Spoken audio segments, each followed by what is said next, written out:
ಗೃಹಲಕ್ಷ್ಮಿ ಹಣದಲ್ಲಿ ಬೋರ್ವೆಲ್ ಕೊರೆಸಿದ ಅತ್ತೆ ಸೊಸೆ ಶ್ಲಾಘನೀಯ ವ್ಯಕ್ತಪಡಿಸಿದ ಡಿಸಿಎಂ ಡಿಕೆ ಶಿವಕುಮಾರ್. ಗದಗ ಜಿಲ್ಲೆ ಗಜೇಂದ್ರಗಡ ಪಟ್ಟಣದಲ್ಲಿ ಗೃಹಲಕ್ಷ್ಮಿ ಹಣದಿಂದ ಅತ್ತೆ ಸೊಸೆ ತಮ್ಮ ಜಮೀನಿನಲ್ಲಿ ಬೋರ್ವೆಲ್ ಕೊರೆಸಿದ ಸುದ್ದಿ ಅಷ್ಟೇ ವೇಗವಾಗಿ ಈ ಸುದ್ದಿ ಎಲ್ಲೆಡೆ ವ್ಯಾಪಕವಾಗಿ ಹರಡುವ ಮೂಲಕ ಎಲ್ಲರ ಗಮನ ಸೆಳೆದಿತ್ತು. ಇದರ ಬೆನ್ನಲ್ಲೇ ರಾಜ್ಯದ ಉಪಮುಖ್ಯಮಂತ್ರಿ ಡಿಕೆ ಶಿವಕುಮಾರ್ ಅತ್ತೆ ಸೊಸೆ ಕಾರ್ಯಕ್ಕೆ ಶ್ಲಾಘನೆ ವ್ಯಕ್ತಪಡಿಸಿದ್ದಾರೆ. ಈ ಕುರಿತು ಟ್ವೀಟ್ ಮಾಡಿರುವ ಅವರು, ವಿರೋಧ ಪಕ್ಷಗಳು ನಮ್ಮ ಗೃಹಲಕ್ಷ್ಮಿ ಯೋಜನೆಯಿಂದ ಅತ್ತೆ ಸೊಸೆ ನಡುವೆ ಜಗಳ ಉಂಟಾಗುತ್ತೆ ಅಂತ ಟೀಕೆ ಮಾಡಿದ್ರು. ಆದ್ರೆ ವಾಸ್ತವನೇ ಬೇರೆ. ಗದಗದ ಮಾಲಧಾರ ಓಣಿಯ ಅತ್ತೆ ಸೊಸೆ ಗೃಹಲಕ್ಷ್ಮಿ ಯೋಜನೆಯ ಹಣವನ್ನ ಕೂಡಿಟ್ಟು ಕೊಳವೆ ಬಾವಿ ಕೊರೆಸಿದ್ದಾರೆ. ಟೀಕೆಗಳು ಸಾಯುತ್ತವೆ, ಕೆಲಸಗಳು ಉಳಿಯುತ್ತವೆ ಎನ್ನುವುದಕ್ಕೆ ಇದೊಂದು ನಿದರ್ಶನ.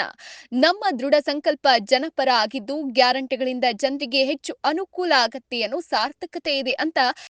ನಮಸ್ಕಾರ ರೀ. ನಮ್ಗ ಸಿದ್ದರಾಮಯ್ಯನ ರೊಕ್ಕಲಿದ್ರ ನಾವು ಕೂಡಿಟ್ಟು ಗೃಹಲಕ್ಷ್ಮಿ ರೊಕ್ಕದಾಗ ಸಿದ್ದರಾಮಯ್ಯ ರೊಕ್ಕ ಅಂತ ತಿಳಿದು ನಾವು ಕೂಡಿಟ್ಟು ಬೋರ್ ಹಾಕ್ಸಿವ್ರಿ.